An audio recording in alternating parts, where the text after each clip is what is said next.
4:03, so we'll call the meeting to order. The special meeting of the Planning Commission for Town of Hochatown is now called to order at 4:03 p.m. Roll call, please. Scott Cross, Here. Scott Christian, Here. Brad Bollinger. Here. Courtney Schubert, absent. Tommy McDaniel. Present. Recognition of guests. We have some guests here. So recognition of guests would be What is it? Please come with me. Crystal Jocelyn, Helen Harden. All right. And the Bowens. Anyone here not signed on that needs to be We are supposed to recognized? sign here, we're supposed to sign. Yeah, sign on. Y'all want to be recognized or say anything, please.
Anyone else?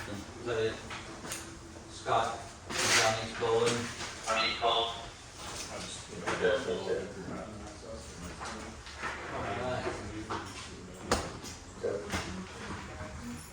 Are these people all with the, Yes, and then we have Jessica who's with who's that? the, Jessica at the bottom. That's the one Okay, that's been it's working with us. Jeff and Mark, are they, guests, are they They're the, with? ones with the parcel. that we Ah, discussed. okay. Hello, guys. Mark and Jeff. Do we want to sign them on that? I'm just gonna, I'll write y'all's name down on here. Okay.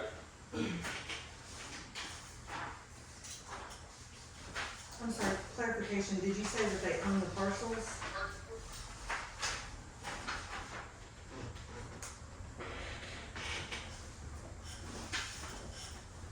You represent the, I guess y'all represent the subject, the parcel that we'll be discussing today, Jeff Yes. and Mark? Yeah, All right. we're representing 427 Stevens Gap Road, and our clients are Marine Properties. All right.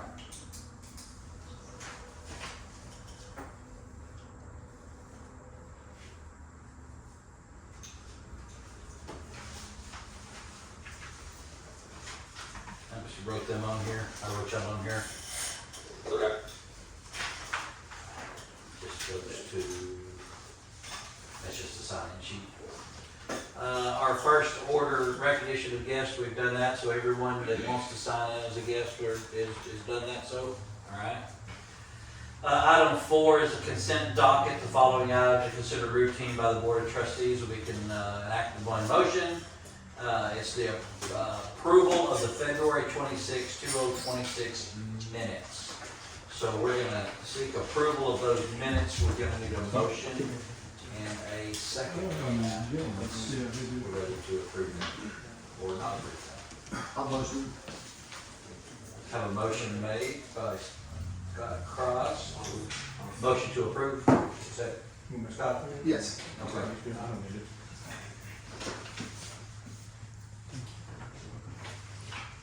have a second?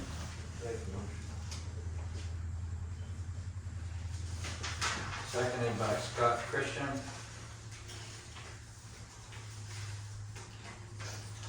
Need a roll call on that, please?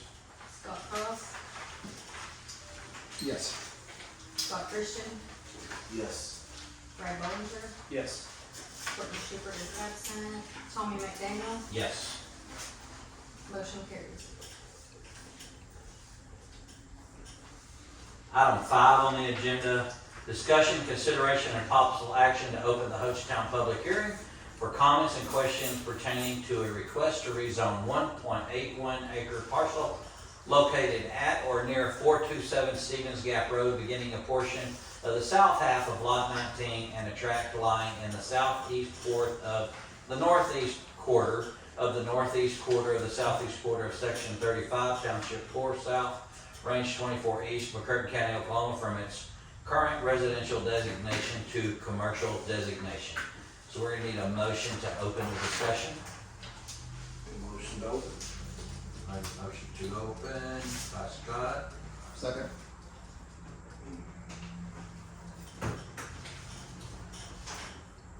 Adam, what is the color coding on this map? So orange is mixed use, red is commercial, and yellow is residential. Thank you. And a second has been made by Scott Cross. Roll call, please. Scott Cross, Here. Oh, yes, I'm sorry. Scott Christian, Yes. Brad Bollinger, Yes. Courtney Shepherd is absent, Tommy McDaniel, Yes. motion carries at 4:10 PM. So we open the meeting now.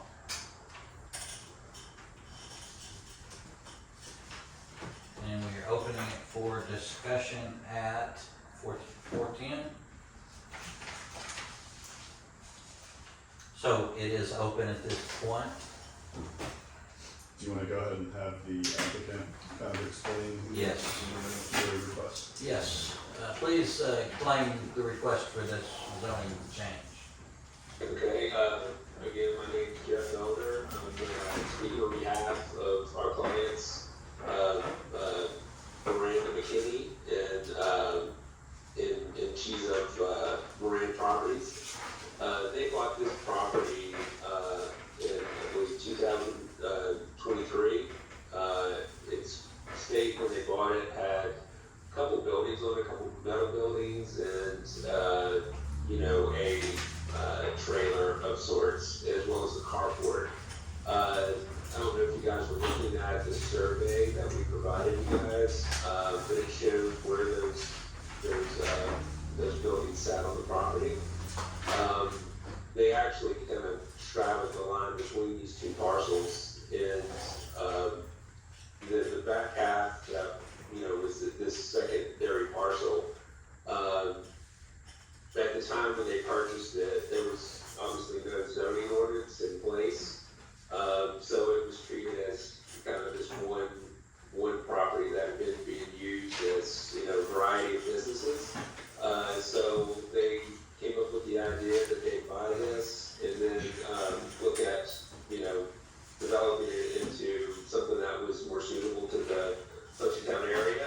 They actually own some Airbnbs in the area, and they saw a need, after running that business for a while, of not enough livable areas for people that actually work in Hochtown, that service a lot of the Airbnbs, the restaurants, and other businesses. Most of the people that they were working with were having to drive from 45 minutes, an hour away, because they couldn't find a place to live local to Hochtown. So our clients decided to look into creating some apartments that would really kind of service that need.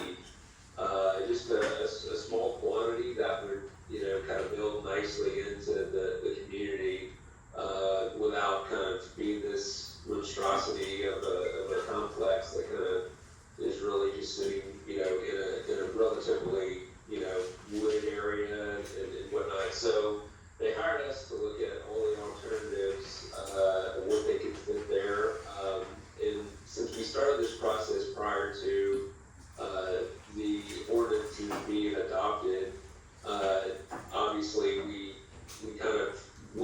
path that there were very few restrictions. So, so obviously seeing that what we're wanting to do here now is gonna require this variance for commercial use for the back parcel, since it was, the front part was commercial, the back part was residential. We'll need to use the whole property, to kind of move forward with, our plans, and so we would like to, get the back half, rezoned commercial, so that we can use it in conjunction, and then conjoin the two parcels into one, so that we, aren't penalized with additional setbacks between the two parcels. So it's really, we're just trying to keep the property, more or less as it was, prior to their purchase.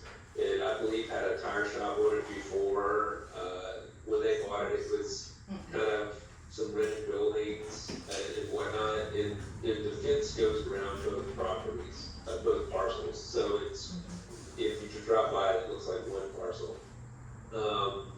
So that's really what we're asking for, is just that back half, just be, changed to, the commercial, zoning, so that we can treat the whole property back as one.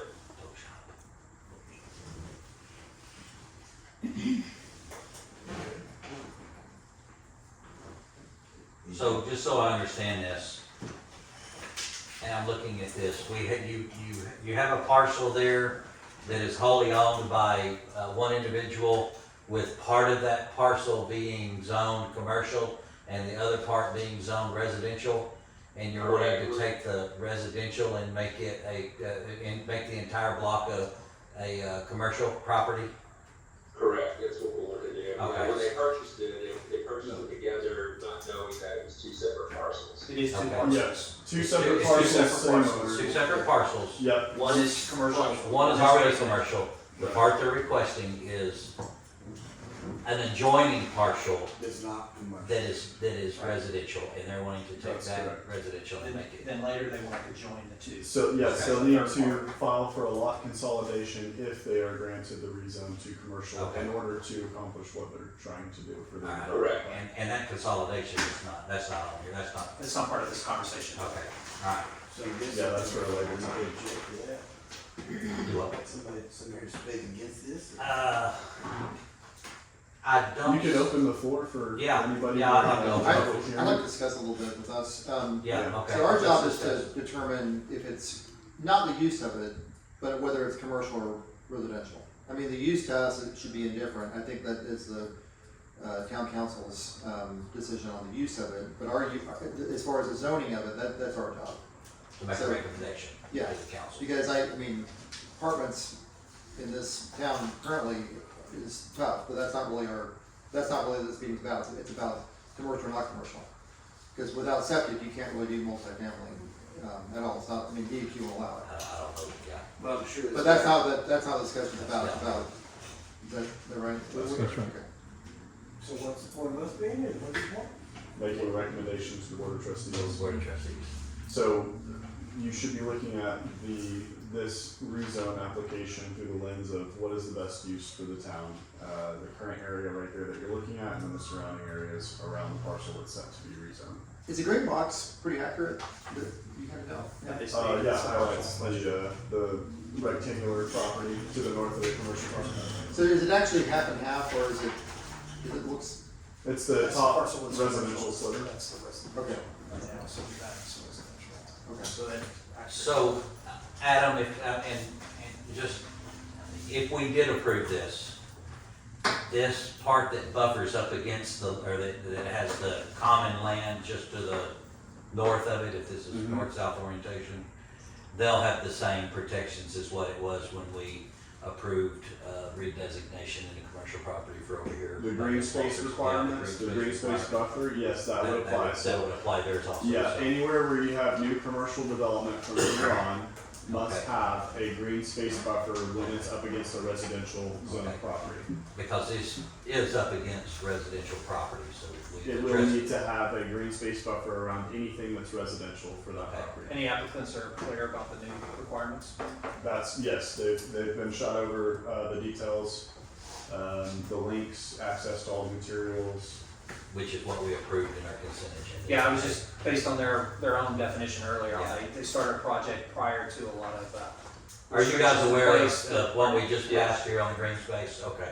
Because those are now part of the restrictions that they didn't originally plan for, so I'm Yeah. just curious if they're And which clear is about that. official now.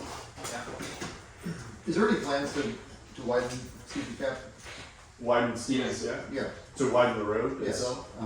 Uh, That's not currently being looked at this time. That's actually a state road, so it's Is not, yeah, it's not, on our road inventory. you heard anything about that? No plans as of lately, no, sir. Yeah, I mean, aside from this issue, my concern, I realize a lot of this is commercial, but that's gotta be the second most used road during peak tourist season. And I'm on a lot, cause I'm in the marina, and I love going to the lake, and that road is a mess right now, most months of the year. So, that's my really only, well, that, and then how it affects the residents that border the north and the east and the west there to them, would be my only concern. Besides that, I'd be fine with this, but, man, I'm worried about Stevens Gap, because it's a mess right now, and then we put a lot more commercial in there, it's gonna be, without widening it, it's gonna be even more of a mess. So how big is your apartment complex? How big are you building, wanting to build? So what we're looking at doing is, it's very limited by the second need. We've already been through, a lot of preliminary, work with the DEQ. So we're limited to, right now, I think what the property can handle, is 24 units, of a mix of 1-bedroom, 2-bedroom, apartments. Well, be different. What's that? I'm sorry. It's a public hearing. It's a public hearing and none of the public's being recognized at this moment. That's the board's choice. We'll open it up to the public after we finish discussion between And ourselves. y'all have an item for y'all to discuss. That's right. separately. I agree with her. I agree with her. This is the public part. You should be letting the public speak right now. The public will get a chance to speak. Okay. So I'm all for some apartments here, we need them. I'm glad somebody's trying to do it, as long as it doesn't affect these people too bad. As far as the traffic, you get so much But traffic. do we need them? I think. I mean, why can't workers live in Broken Bow or Idabel or Valiant or Well, anywhere they else? can, I mean, I got people who work for me that come from Queen, I mean, it's drive a long way, but I think we need apartments. If I was working here, I'd like to stay here, make it easier. The traffic problem is a problem for everybody, whether if you're driving in from And any the place, traffic- you're gonna have the same delays that The anybody more else. people we It's get, problematic. we're just gonna do better on the roads at some point, is the Yeah. way I see it. I mean, forced growth, you have to have more roads. Right. But anyway, that's all my comment on it, so. If we're kind of finished right now, we can come back but Yeah, I think we should show that the public gets a chance to speak Yeah, I on this, agree, I okay? agree, then we can come back with some All right. comments. This board's open for any public that wants to speak on this. Crystal, you're recognized. Well, I have a clarifying question. I would like to know, and this is coming from a resident who owns property abutting that property, and they say they were not notified that they could be here via teleconference. They were under the assumption they could only participate in this hearing if they were here in person, and they wanted me to comment that they were concerned that the other party is able to be in another location. So they, number one, What's the rule on that, Adam? Any questions or concerns, you can contact town hall, email, phone call, etc. More than happy to oblige. but today is the hearing. And they Correct. didn't, were they notified of If their there was any certified letter? questions or concerns, I believe there's a statement at the bottom of the letter that has notification with contact information for the town. More than happy to answer any questions. So they didn't know that they could participate via teleconference, but I'm these more people than happy, did. if they had questions about it, I'd be more than happy to Okay. give them a link if we have one. Okay, so we need to send that to them. Alright, so, I spoke to DEQ, and DEQ did say that there have been some issues, and they've had to go back to the drawing board several times, that there's not a clear indication of whether it's gonna be, they said 24, but DEQ told me this morning that that 30 units with up to 60 people could possibly living in those apartments on that road in that area, that it might be up to 3 buildings, and that they would have to have multiple units for multiple septic systems, and that the aerobic system was denied because of the conditions and where that would drip down into. So they're looking at an aerobic drip system, but they have not been approved through DEQ because they have changed their minds on that a lot of times. Right now, while they have disclosed that they want to do an apartment complex, once you change it to commercial, there's nothing stopping them from opening a weed shop, a bar, while they will have to come into this town and apply online through Okie Safety with their plans, and then come before the commissioners, and maybe through development. I don't know if they have to go through development, but back through y'all for some plans. Once it's deemed commercial, they can pretty much do whatever falls within those guidelines, and the residents have continued to say, we did not buy our property up here, and many of the residents, I think almost all of the residents in that area have lived here way longer than the town's been around, and we didn't move from big cities to have our properties right next to us turned into apartment complexes and to turn into a larger city. There are other places where those things can be developed. We understand they own the property, but we're concerned about parking, noise, we're concerned about the watershed, we're concerned about the wastewater that will come off of there. We're concerned about the height, because currently the height restriction on a commercial building is 55 feet high. I called Choctaw Landing today, and Choctaw Landing's hotel is 60 feet high, just to give you a perspective of how tall a building could be and an apartment complex could be if they decided to do that. So if you are thinking about Stevens Gap Road and the traffic that already comes through here, Mr. Cross, I appreciate you bringing that up, because that's been a big concern of ours for a long time, coming out of the neighborhood and the area.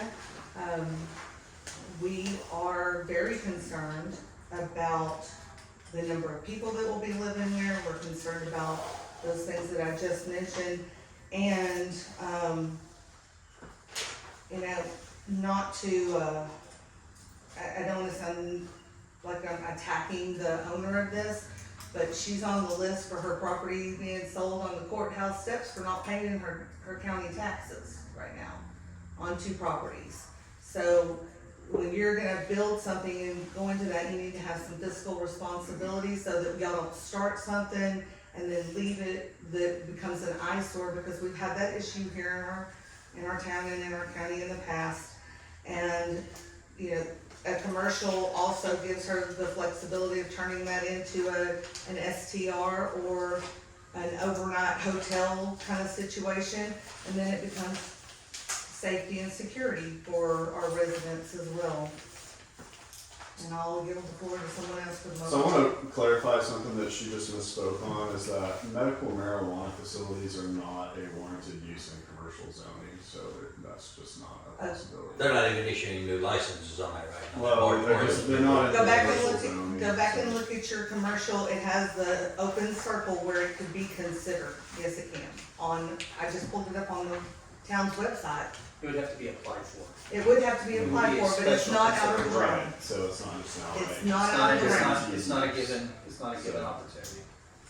But it's also not out of the realm, or an alcohol facility, or a bar. Any of those things are possibilities under commercial. How far is this from the RPM church where y'all have? Is it within it's more than 300 feet, isn't it? Oh, yeah. Okay. Yeah, yeah. That's what I thought so. Yeah, All right. yeah. Crystal, do you have any other comments at this time? Not at this time, but. Okay, you I can might still need to speak. follow up You with can still speak.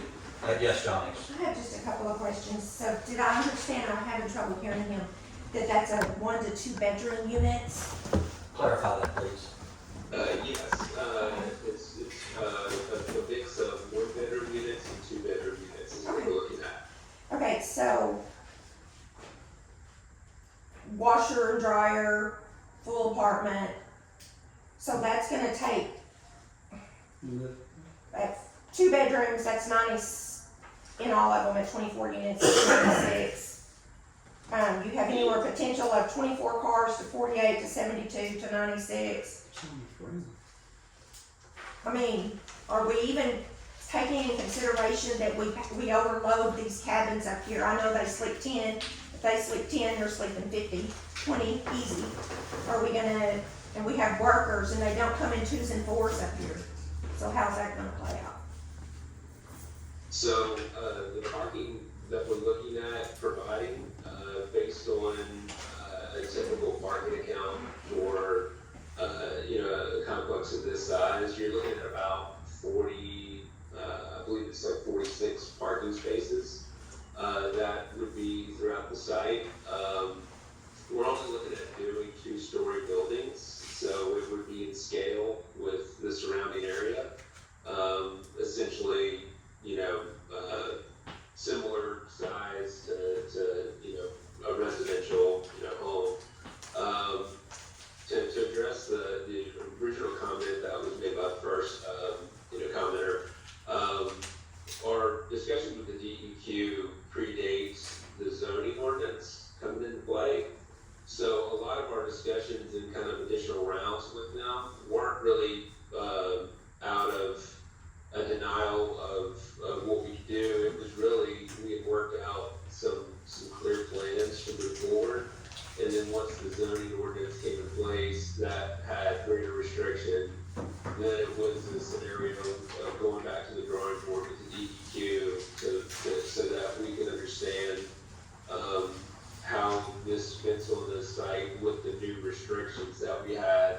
And then so the reason why we're at kind of a situation of delay or a pause with the DEQ is because we don't obviously want to go down the path of an alternative review that takes many months to do, with the DEQ and state.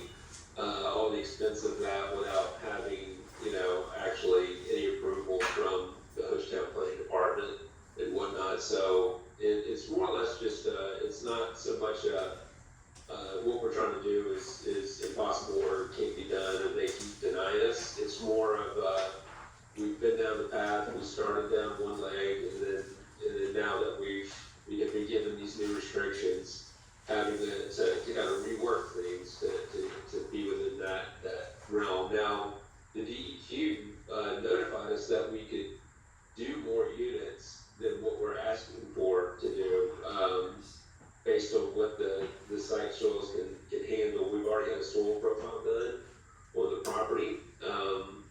And then, because we obviously want to make this a livable place for any inhabitants, we don't want, septic systems backing up all over the property or something that has to be maintained constantly. So we're really, kind of controlled by a number of things. We're controlled by the setbacks, we're controlled by the parking requirements, we're controlled by state fire marshals requirements for fire trucks that, obviously need to service, if there was a fire of some sort. We have to have distances from hydrants that we would have. So there's a lot of requirements that are beyond just the number of units that go in that really determine how many units you can physically put on a property. It's not just a scenario of us trying to maximize the number of units that can go there. There's a certain amount of responsibility that goes with it. It's kind of like a big puzzle that goes together. And that final outcome is what it is. But in our case, what we're looking at is 24, based on kind of the mix of the size septic system that we would need, the traffic lanes, the parking requirements and whatnot. That number actually, if anything, would have to go down, based on these new ordinances with the green space buffer. So we would be looking at possibly a reduction, not necessarily an increase to the potential number of units. This is a long-term investment for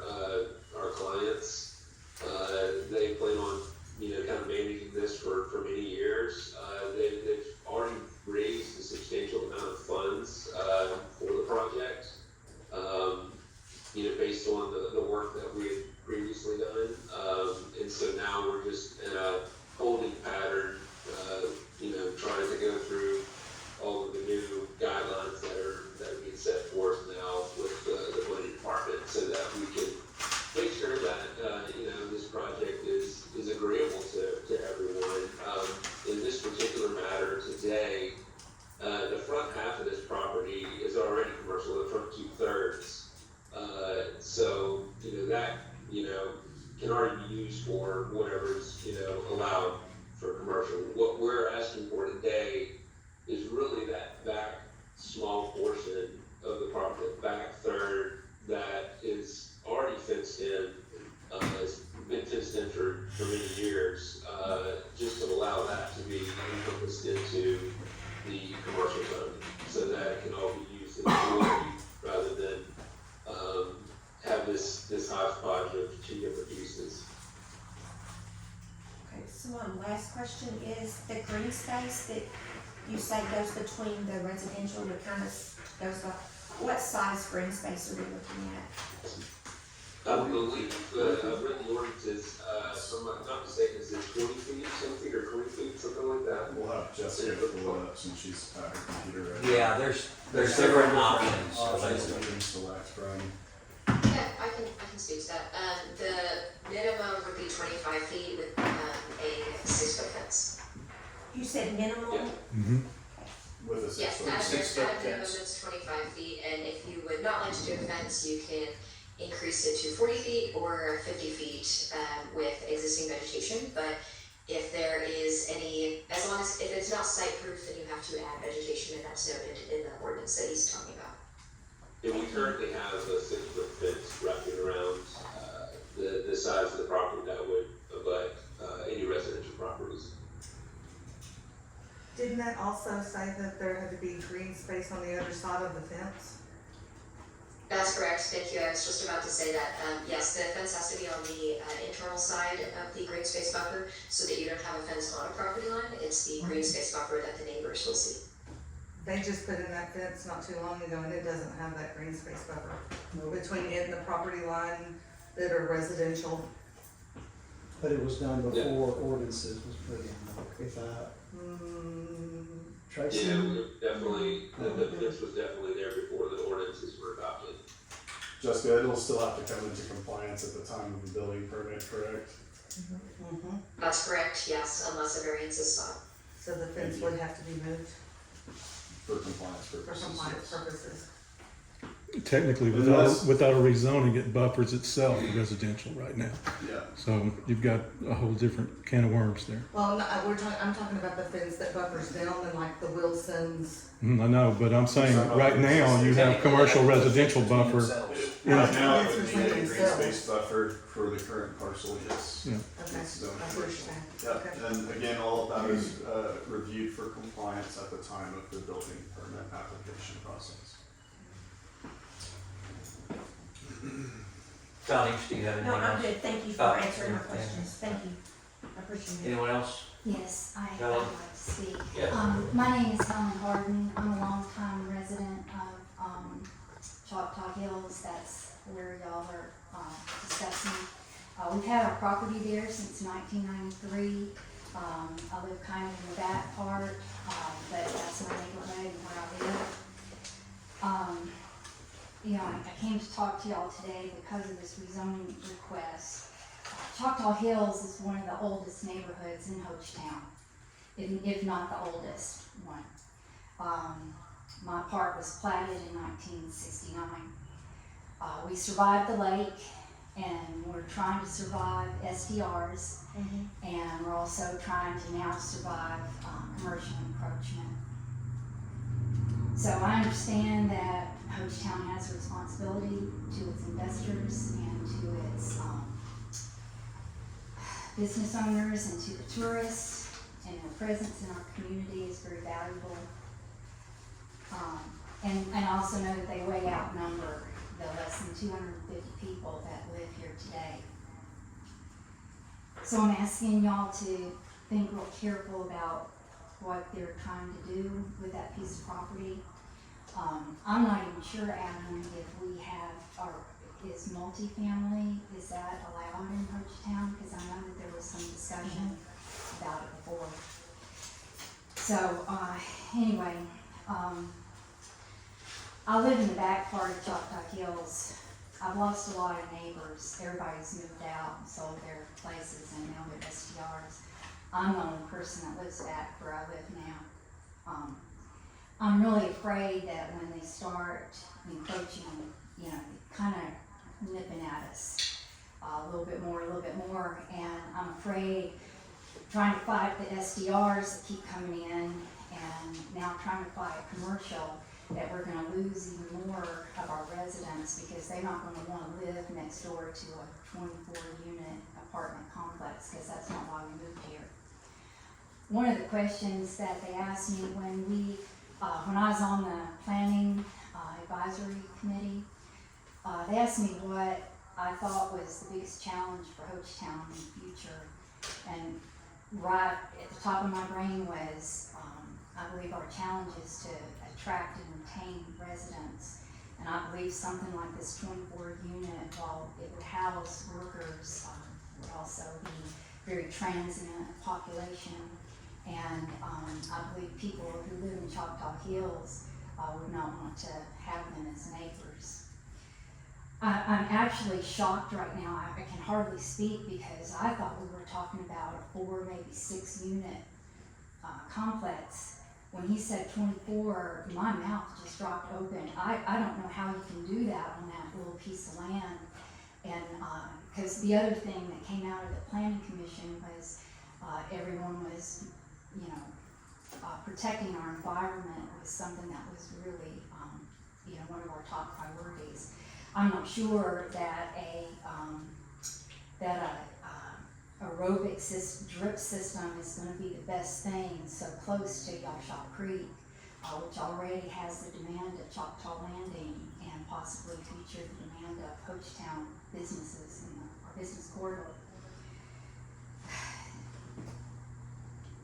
So anyway, I just need for y'all to protect our peace in Choctaw Hills. I just wrote Adam last night and told him how thankful I was that it had been such a long time since I heard that helicopter fly over. It was because the board chose to protect its residents instead of, allowing something that was so disturbing to us. And I hope that y'all will keep it in mind, and I hope that you would think about what you would want next to you, or what you would want built in your neighborhood, and that you would side with the residents who are here, less than 250 of us, and this is your voters, and it's, the soul of our community. So I hope that you will keep all of that in consideration when you think about this, and side with the residents. Very well spoken. Thank you, Helen. Is there anyone at Bristol? Yes. I have 2 questions. One would be, since y'all are kind of the gatekeepers for the zoning piece, the next piece, if I'm correct, is if you pass it as commercial, then it goes to the trustees. The trustees would open another public hearing for that, correct, Adam, right? Yes. Okay, and then at that time, it would be for the trustees to decide whether or not it changed to commercial. That's correct. Okay, so that's part 1. Part 2 is then when they get ready to submit their plans to the city or to the town, they would submit plans through the OP or to the how does that, could you explain to us a little bit about how that works, and if there's a review process where, so right now they're talking about 24, we had heard this, we had heard that. Will there be an opportunity for public input once they submit their plans to be able to come back and say, okay, we can get behind 12 units, 24's pushing it, 48's definitely, like, what's that process like? Yeah, so I think what's gonna kind of ease your mind, like, if the zoning is granted by the Board of Trustees, correct, let's just say that happens, okay?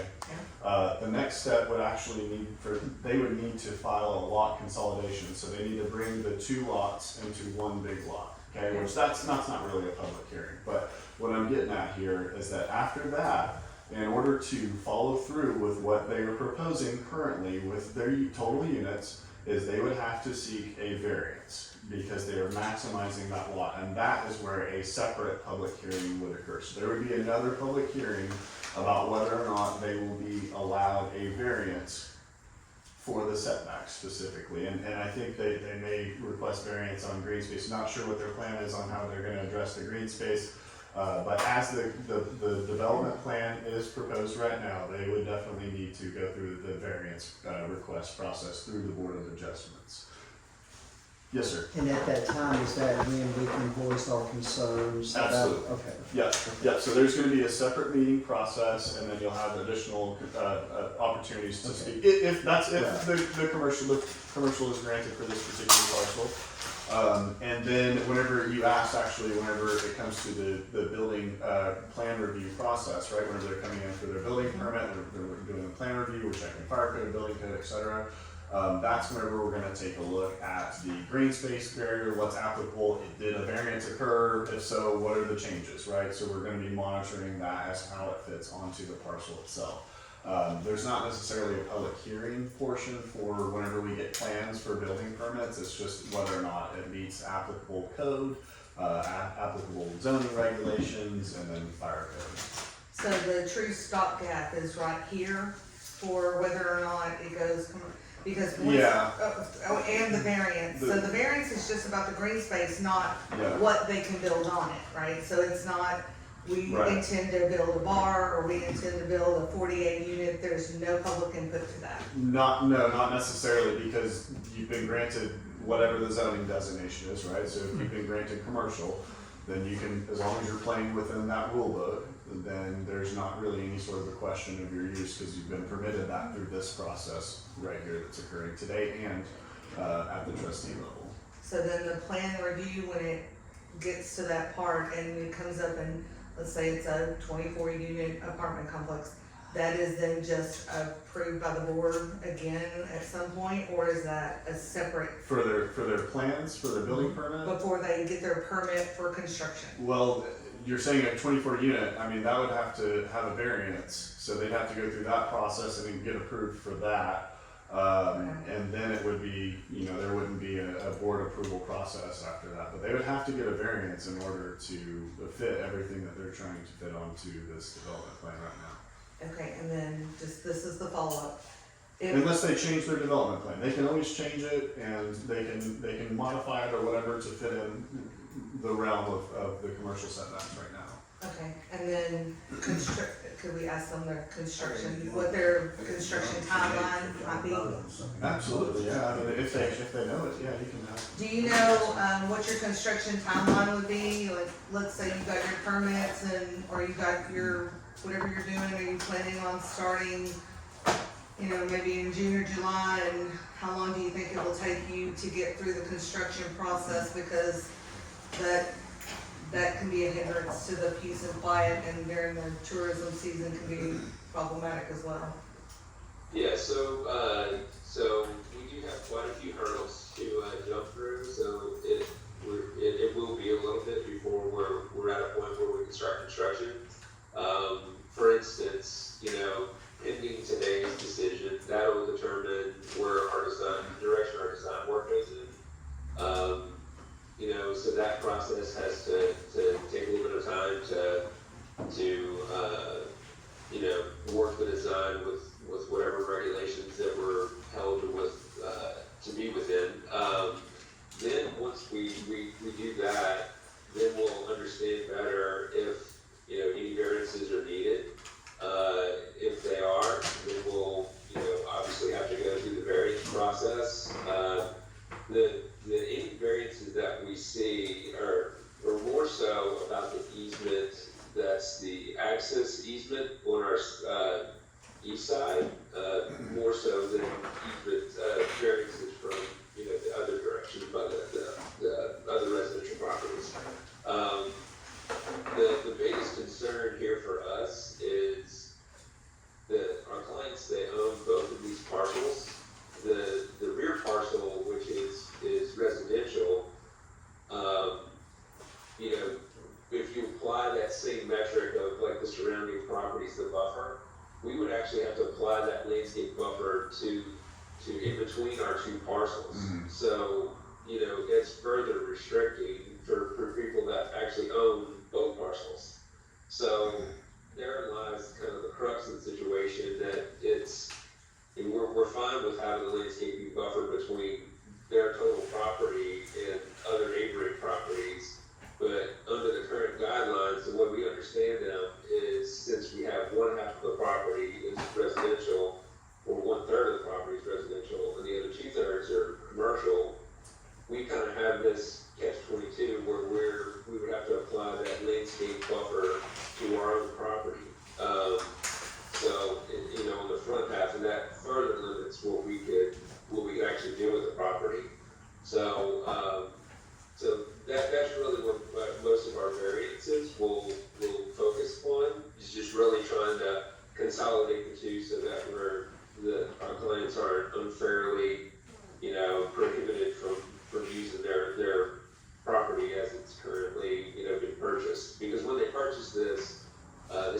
of money on it, and then, you know, obviously to be thrown a curveball of, now there's a new adopted ordinance that we have to abide by, you know, to put them in a financial position, you know, to really, you know, there's some stress there, you know, if we can't do, you know, the things that we need to do on this property, just to even make it, you know, a feasible commercial business.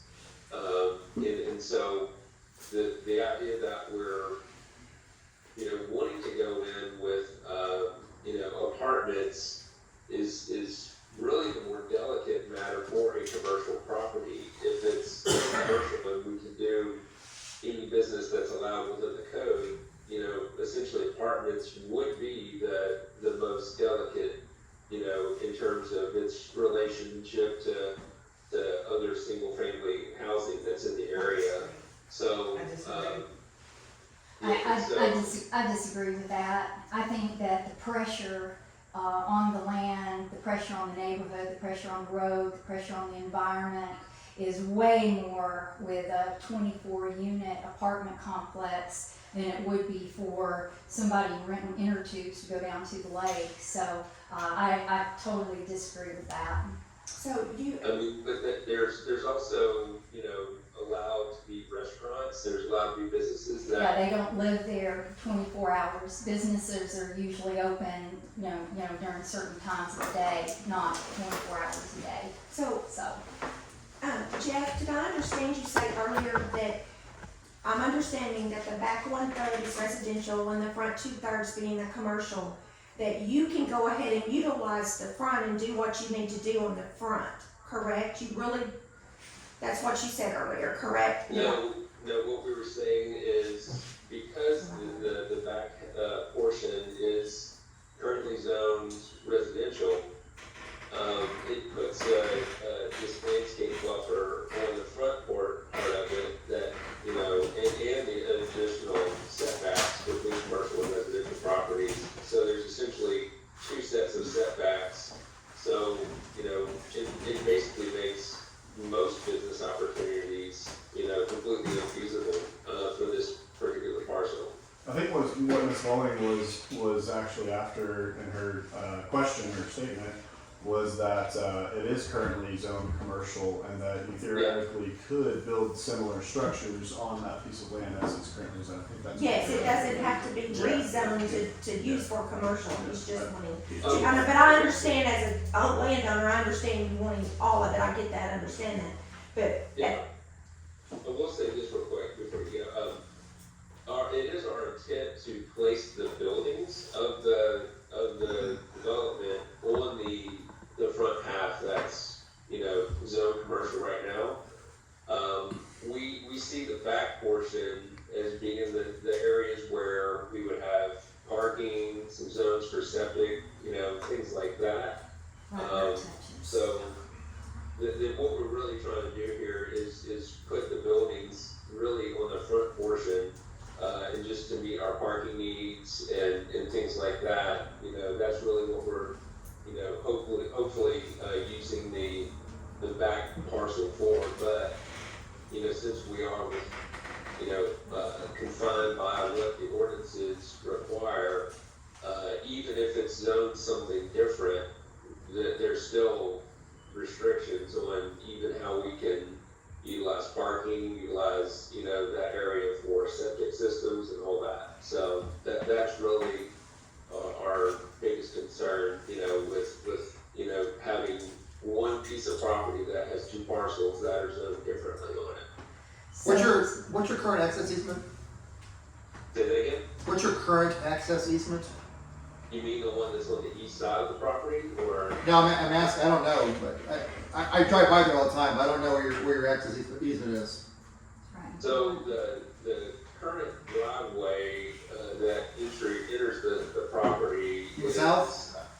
Well, is on the south, west corner. Okay, And so we're actually looking to move it more towards the center, you know, or really not towards the center, just a little bit further away from that property line, just to make it a little bit more maneuverable, and so that we can widen the driveway so it's easier to turn in and off of Stevens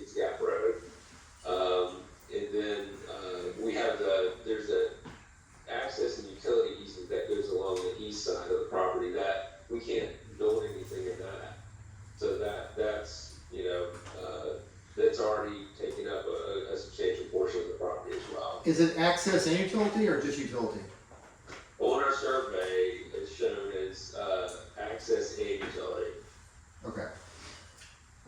And so you would be, the plan would be to have a access easement slash entrance, exit, egress on the south and the east side.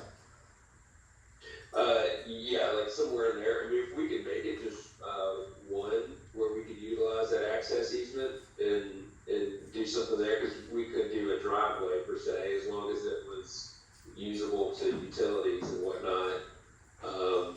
So a lot of these things are kind of, we're still working through your, ordinances to have a better understanding of what requires a variance, what doesn't, in those things. But as much as the actual structures that we have, you know, there's our goal to put, you know, those on that front portion. But you can see that if we have additional setbacks between our two parcels, then we're even further, you know, limited to even what we can do on their own property, you know, so, that's really the biggest issue. Mr. Chairman, I'm sorry. I'm sorry, I'm sorry that I don't recall this, but I thought we covered multifamily quite a bit. What's our stance around, I thought we spent a lot of time on that. I'm sorry I don't memorize or have it written down somewhere, but what's our stance on, or allowance of that? Do you know that? Is that for Jessica? Can you elaborate your stance on? Well, I thought we had greatly limited Yes, sir. the ability to build multifamily, and we put that in some areas when we laid out the zoning map. I didn't think that include commercial, and then we also, when we had the discussions, and we don't like remember these, we were in the same meetings, but we covered this a lot, and a lot of the restriction was around septic, because it's very difficult to build multifamily with the DEQ's restrictions, which are, we all have to follow. And I'm surprised it's even I'm really surprised it's even on the agenda, because like that was like a no-go for pretty much everywhere. We couldn't do a 24-unit apartment complex. I mean, we spent a lot of time on that. I just don't have my notes or with me, but do you recall or have that anywhere you can? Yeah, so I'll preface this with, I was not involved in the original writing of this zoning code, that was TSW. But you do have 3+ dwelling units permitted outright in the commercial district. So I can't speak to the DEQ requirements on that, but it is outright permitted in the commercial district and the mixed use district. Okay. Multifamily is. Well, yes, that would be your dwelling unit, 3+, let me share my screen so you can see what I'm looking at. Okay. So in your residential use units right here, we've got dwelling multi-units, so 3+ units, which would be multifamily, is outright permitted in your commercial district, mixed use district, and the Choctaw Trust. Okay. Did you get your question? No. Any more questions? from- Yeah, I do, Mr. Chairman, a point of clarification only, and that is there a variance process for the applicant in the situation where the zoning is denied? Could they ask for variance to use the back third of their property for the setback and for the parking? Or does the zoning limit that is that the buffer that we're gonna run up against? Do you understand the question? Yeah, if they chose to, if this zoning hypothetically is denied by both you all and the Board of Trustees, they could still move forward with their current zoning as commercial, because that, the south 2/3 of the property is zoned commercial today. They would still need to seek a variance, for several items based on the last site plan that I saw, and then also for the green space buffer. So that green space buffer would be applied to the north property line and the majority of the east property line. So as the applicant noted, that would create a green space buffer between two parcels that have the same owner. So my question. At that point, you'd be looking at it may be difficult. I don't know how that back piece would get access at that point. So that's something else to note. So there's no exception for the same property owner then to seek variance to use the residential zoning for the buffer, the setback buffer and the parking. There's no path forward for them? Well, if they chose to put, so parking is permitted on the residential zoning district. Right. If they chose to put all their parking there and they could utilize that, 25 feet for their green space buffer, they absolutely can do that. The way that the code is written right now, that would also create a setback between their adjoining property line. I'm gonna go ahead and share my screen so you can see that. Correct, Jessica. Zoning map. Yeah, so they would have to adhere to the 40-foot setback along this line as it's written right now. So that would just further increase the setback there. Then they would have to do a green space buffer within their commercially zoned property. So So- it would be so a there bit is of a hindrance on the They can applicant, ask for a variance. because these are two differently zoned properties. Understood, and so my question is really, because it's the same property owner that owns both parcels, can he ask for variance? And I'm gonna use the colors here. Can he ask the color to do the red part and the yellow part instead because he owns that? And it meets the residential standard. The buffer and the parking meet the residential standard, but not the commercial piece of it, which is gonna be included only on the red part. You understand what I'm saying? Does he have a path to ask for that, or is that just a no-go? There's no way to do that. They do have a path to ask for that, so they can request a variance for Okay. anything from the Board of Adjustment. Okay. Thank you very much. You're welcome. Anyone else? Well, I just wanted to reiterate what the gentleman said, that his plans were to put the septic in the back of that property piece, which is exactly what touches my neighbors. So they would have to deal with the septic runoff for a 24-unit apartment complex. The slope actually slopes back towards the rest of our property. It doesn't slope towards the neighboring properties. Well, that's just awesome. I will say this, though, it doesn't matter which way your property slopes. We can sometimes smell the septic system from a Bendigo's, Yes. and that's quite a distance from us. It matters which way the wind blows, not which way the water flows. Yeah, and the water seeps, it doesn't always flow, so. Yeah, and just FYI, we have really been working hard with the DEQ to stay below what their allowable requirements for this property are. Because we are, very aware of what an impedance that is. Our clients, obviously don't want to own an apartment complex that no one wants to live in because of septic system that's just too maxed out. So the number of tanks and treatments and everything that we've been in discussions with the DEQ actually exceeds what is required. So for that reason, so that we don't stress the drip system more than needs to be, and also that we can treat the particulates so that there's less odor.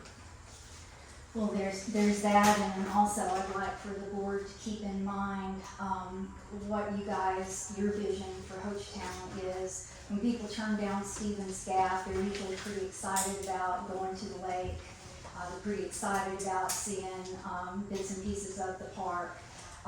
And they're just pretty excited about being out in nature. And now if they go along with their plans, they'll be passing by a 24-unit apartment complex with all the noise and traffic and bustle that brings. So, With the driveway that's moved down in the middle of the curve. and, about that. And then, so just what your vision of what you want Hochtown to look like, and that's one of our most treasured areas. Totally agree. Yeah, just would like you to just make sure you're considering the residents that are here and our peace and our tranquility, preserving our environment, because that's, when y'all had all your discussions about setbacks and all of that, there was talk about having, the dark skies later on, and this will affect all of that. So we appreciate your time, and also ask that you give that strong consideration. Thank you. If there's no additional comments, we're gonna close this, the Hochtown public hearing. We're gonna close this portion of it, and then we'll go back into our meeting to discuss between ourselves if we have any further discussions to make a suggestion to the, And I do, All right. with the board. okay, Yeah. all right. On item 6. That requires a motion and a movement? We're getting ready to close it. Okay, good, thanks. We're getting ready to close it. On item 6, discussion, consideration, and possible action to close the Hochtown public hearing for comments and questions pertaining to request to rezone the 1.1 acre parcel located near 427 Stephen Gap Road, being a portion of the south half, lot 19, and tract lying in the southeast border of the northeast border of the northeast border of the southeast border of section 35, Township 4 South, Range 24 East, Kern County, Oklahoma, from its current residential designation to commercial designation. To close the public hearing section, I'll need a motion. I motion. I have a motion by, to close by Brad, I will second Brad's motion. and it's a second by Scott. And roll call, please. Scott Cross, Yes. Brad Bollinger, Yes. Tommy McDaniel. Yes. Motion carries at 5:06 PM. All right, so the public comment section is over. Now we're gonna move to item 7, discussion, consideration, and possible action, approval, rejection, amendment, and/or postponement regarding to request rezone a 1.1 acre parcel located at or near 427 Stevens Gap Road, being a portion of the south half of lot 19 and tract lying in the southeast border of the northeast border and the northeast border of the southeast border of section 35, Township 4 South, Range 24 East, Kern County, Oklahoma, from a residential designation to a commercial designation. So between the board, discussion is open right now. So, I thought the board did a really good thing. One of our first 3 or 4 meetings, when Brenda was part of the board, we wrote our mission statement. And, we really need to find that and if we want to redo it, we can redo it. But I thought that was a really well, we all came together and gave our ideas, gave our vision, and gave kind of the reason this board is in, why it is, and we want very high standards for this town. We don't want to loosen standards for anybody, but the mission statement, I don't memorize it, but the idea was to make it a great place to visit, to make it a great place to live, to make it a great place to invest, and we, as a board, have to find a balance of that. And so, we really need to find that, because that was really well written. I think that's something that should be our guiding light on this. So that's number 1. It pertains to this, that's why I'm bringing it up, and we really should find that. We have it written down, we used to always talk about it, and I'm sure you remember that. And then the other thing is we had a public hearing maybe a year ago, a very similar spot here, and we turned it down because of that traffic on that curb was a real public safety. The visibility was not there, and there's traffic studies done, and we all agreed that was not safe. And so that's that point number 2. Number 3, I'm not crazy on multifamily in Hochtown. I have very high standards for Hochtown. However, it is allowed. It doesn't have to be here though. It can be, there's lots of places in Hochtown where you can buy property. You can go up and down 259 and buy property still. We should not be held to one property owner. I'm an investor. I'm investor friendly, but I also love living here, and I also respect the residents who've been here for their whole lives and have built this, and they deserve a lot of credit. And it's our job to make sure it's a great place to live, and you don't move, and your neighbors don't move. And so I just don't see how we can possibly. I don't even know why we're talking about this. This seems a ridiculous request to me, because there are a lot of other places to put it. We are encumbering upon local residents, and we're creating more bottlenecks on a road that is between May 15 and October 1. Basically, it's a mess. I go in there all the time, and it is a wreck. After between like 10 and 7, it's a madhouse down there. And so we're creating more madhouse. And to Helen's point, one of our objectives here is the public corridor, which that's not 259, but it's pretty darn close as far as amount of traffic. To keep it attractive and good looking with sign restrictions and building restrictions and things like that. And so to have that there, I just don't know why we're even considering this. And so that's obviously my opinion would be to deny this.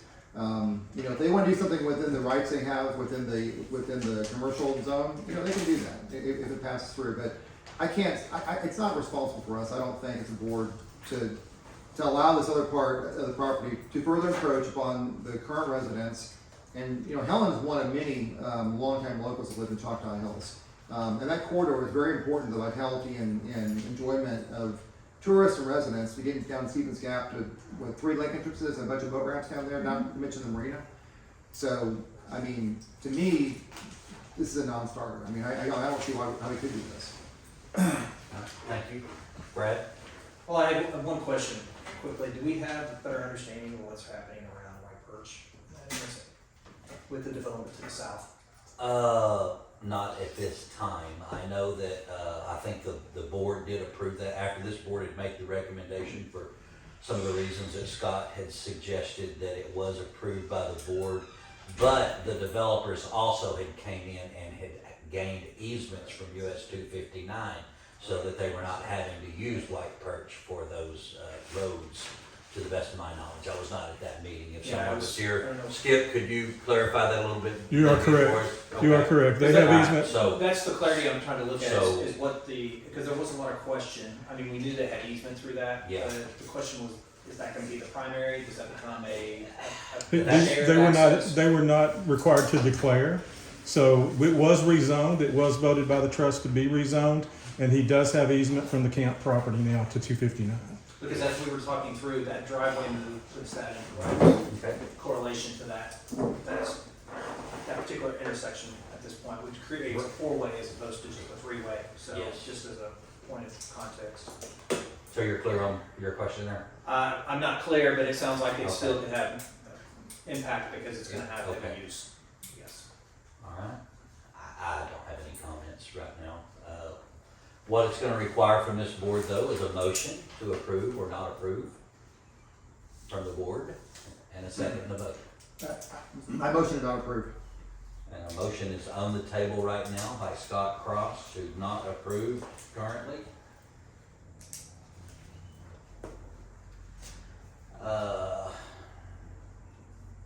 You're gonna need a second on that.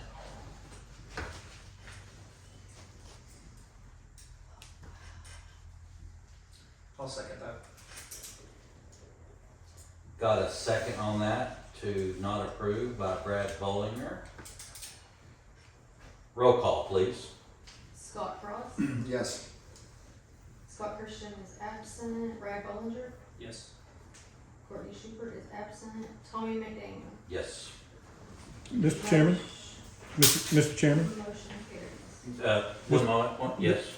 could we get a language clarification there? This is Okay. not an approval, it's a recommendation. So All you're right. not recommending, but you understood the intent, but that's the language. Point taken, recommendation is what this board does require, so, You're right. let's just I motion keep not it clear. recommend. Not recommend. Brad, do you still wanna second that? Yes. Okay. And let's just take a roll call again to be clear on this, to not recommend to the trust, to not recommend approval. Okay, Scott Cross, Yes. Scott Christian is absent, Brad Bollinger, Yes. Courtney Schubert is absent, Tommy McDaniel. Yes. Motion carries. Item number 8, discussion only, regarding concerns related to the use of engine brakes, jake brakes by large commercial vehicles traveling through town, including potential impacts to noise, public safety, and quality of life for residents. I'll just go on and state this on, I think it's a pretty, well understood to not have jake brakes coming through our town. It's really effective on the north end coming down off the grade. There's a steep grade on the north end coming down, and it's been used for years that way. Yes, Well, Brad? I'm the one that asked for this to be Okay. put on as well. All right. I'll tell you from the south end, just to help illustrate, from the south end, it's probably just as bad because they're using their jake brakes as intimidation for those that are trying to slow down for the local businesses and residents in this area, and so and if that doesn't work, they're laying on the air horn, and it's like, I'll tell you, from my place all the way to the saloon. I can tell you All from the way residents that have complained on the north end that, when they got, the complaint got out there, then there was a purposely intent that they, every time they drove by our house, they jake braked her, so. And it's still scale. It's a discussion only, so I feel strongly about, agreeing that we should have that ordinance, on that. So, how this kind of came about was that we wanted to open this up for discussion. It seems like this decision is pretty much unanimous, is that I needed some sort of a directive from the planning commission to draft an ordinance with regards to addressing the Jake breaking situation. So that's what we'll go ahead and start working on. I'll have something ready for you guys to look at for the next meeting. All right, any more discussion on that? Do we need a form, any kind of a, as part of this, as Yeah, No, discussion. no, it's Discussion. discussion only, no action is needed, no action is warranted here, I just need some general information and consensus from you guys to hear that that's kind of what you wanna see next, and so that's what I'll go ahead and work on, and I'll have an actionable item for you on the next agenda. No, that's great. Next item, number 9, motion, discussion, consideration of possible action to adjourn. Need a motion to adjourn? Motion. To adjourn, I'll second that.